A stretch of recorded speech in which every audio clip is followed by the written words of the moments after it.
J.K. Yadav Films present.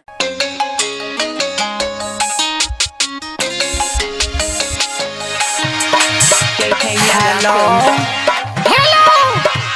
hello, hello. अरे आवाज नहीं जाए छो। हेलो हेलो अरे हेलो बोलियो ना। हेलो अरे हेलो बोलियो ना।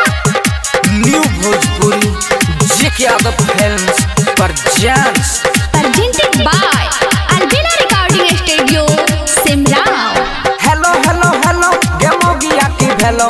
हेलो हेलो हेलो गेमोगिया की भेलो। हेलो हेलो गेमोगिया की भेलो। हेलो हेलो हेलो गेमोगिया की भेलो। आगे हाल समाचार तो ठीक ठाक छौ ने।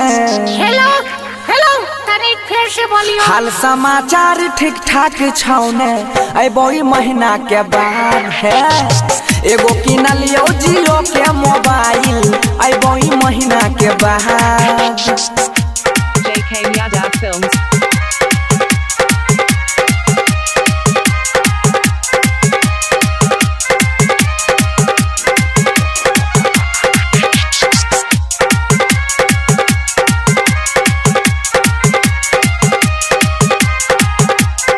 JK Yadav Films. DJ Sumit Satish, DJ Sumit Satish, DJ Sumit Satish, Rayman, Rayman, Rayman. हाँ हाँ तोरा खाती किन लेबो miss call sari. Miss call sari के मिस कॉल साड़ी। आ बड़ी हंसे छै ने हमर बेटिया दुलारी। बेटिया दुलारी के बेटिया दुलारी। ओकरो खातिर किन लेलिए जींस वाला शर्ट गे। हेलो हेलो हेलो आवाज कट गेलो। फेरो से एकदा बोले केना में की भेलो। हेलो हेलो आवाज कट गेलो। फेरो से एकदा बोले केना में की भेलो। आगे छोटका बाबुआ ठीक ठाक छौ ने। काल खुना तनिक सर्दी भए गेल रहे। छोटका बाबुआ ठीक ठाक छौ ने। अबोई महीना के बाद सच में एगो किन लियो जियो के mobile.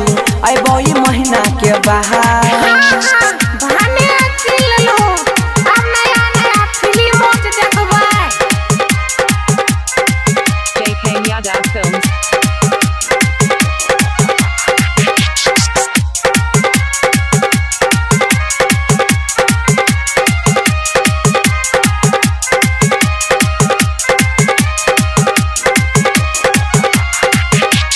DJ Sumit Satish, DJ Sumit Satish, DJ Sumit Satish, Rayman, Rayman, Rayman. हाँ साबुन सरफ तेल लेबो गमकौआ। लेबो गमकौआ के लेबो गमकौआ। थकनी के मारे आई पिलियो एगो पौआ। देसी के पौआ के इंग्लिश के पौआ। अबरी छोराइली है पहुँची पायल सिकरी गे। अब पशुपति सोनू आजा संग जेतो। एक बोल बात करई है बंशीधर जखन ये तो। आमन ध्यान से रहल करी है। ठीके छै अपनो ध्यान रखियो।